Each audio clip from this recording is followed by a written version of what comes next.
مومنو، تم کو جائز نہیں کہ زبردستی عورتوں کے وارث بن جاؤ، اور دیکھنا اس نیت سے کہ جو کچھ تم نے ان کو دیا ہے اس میں سے کچھ لے لو، انہیں گھروں میں مت روک رکھنا۔ ہاں، اگر وہ کھلے طور پر بدکاری کی مرتکب ہوں تو اور بات ہے، اور ان کے ساتھ اچھی طرح سے رہو سہو۔ پھر اگر وہ تم کو ناپسند ہوں تو عجب نہیں کہ تم کسی چیز کو ناپسند کرو اور اللہ اس میں بہت سی بھلائی پیدا کر دے۔ اور اگر تم ایک عورت کو چھوڑ کر دوسری عورت کرنی چاہو اور پہلی عورت کو ڈھیر سا مال دے چکے ہو تو اس میں سے کچھ مت لینا، بھلا تم بہتان لگا کر اور کھلا گناہ کر کے اپنا مال اس سے واپس لوگے؟ اور تم دیا ہوا مال کیوں کر واپس لے سکتے ہو جبکہ تم ایک دوسرے کے ساتھ صحبت کر چکے ہو اور وہ تم سے پختہ عہد بھی لے چکی ہیں؟ اور جن عورتوں سے تمہارے باپ دادا نے نکاح کیا ہو ان سے نکاح نہ کرنا مگر جاہلیت میں جو ہو چکا سو ہو چکا۔ یہ نہایت بے حیائی اور اللہ کی ناخوشی کی بات تھی اور بہت برا دستور تھا۔ تم پر تمہاری مائیں اور بیٹیاں اور بہنیں اور پھوپھیاں اور خالائیں اور بھتیجیاں اور بھانجیاں اور وہ مائیں جنہوں نے تم کو دودھ پلایا ہو اور رضائی بہنیں اور ساسیں حرام کر دی گئی ہیں، اور جن عورتوں سے تم خلوت کر چکے ہو ان کی لڑکیاں جنہیں تم پرورش کرتے ہو وہ بھی تم پر حرام ہیں۔ ہاں، اگر ان کے ساتھ تم نے خلوت نہ کی ہو تو ان کی لڑکیوں کے ساتھ نکاح کر لینے میں تم پر کچھ گناہ نہیں، اور تمہارے صلبی بیٹوں کی عورتیں بھی اور دو بہنوں کا اکٹھا کرنا بھی حرام ہے،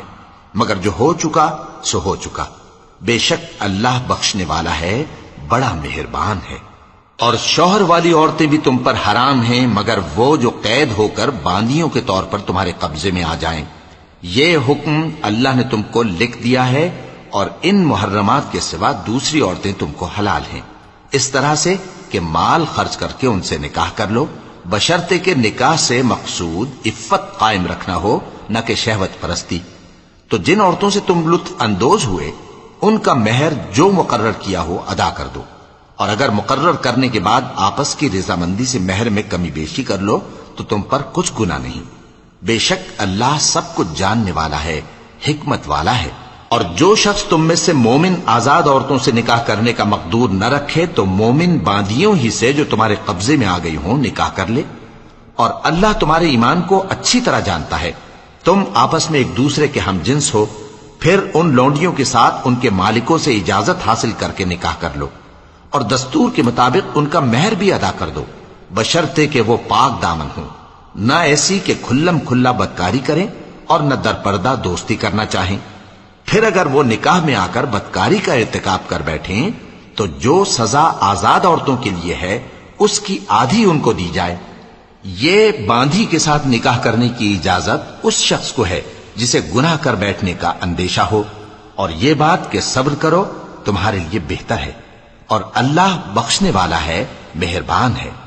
اللہ چاہتا ہے کہ اپنی آیتیں تم سے کھول کھول کر بیان فرمائے اور تم کو اگلے لوگوں کے طریقے بتائے اور تم پر مہربانی کرے، اور اللہ جاننے والا ہے، حکمت والا ہے۔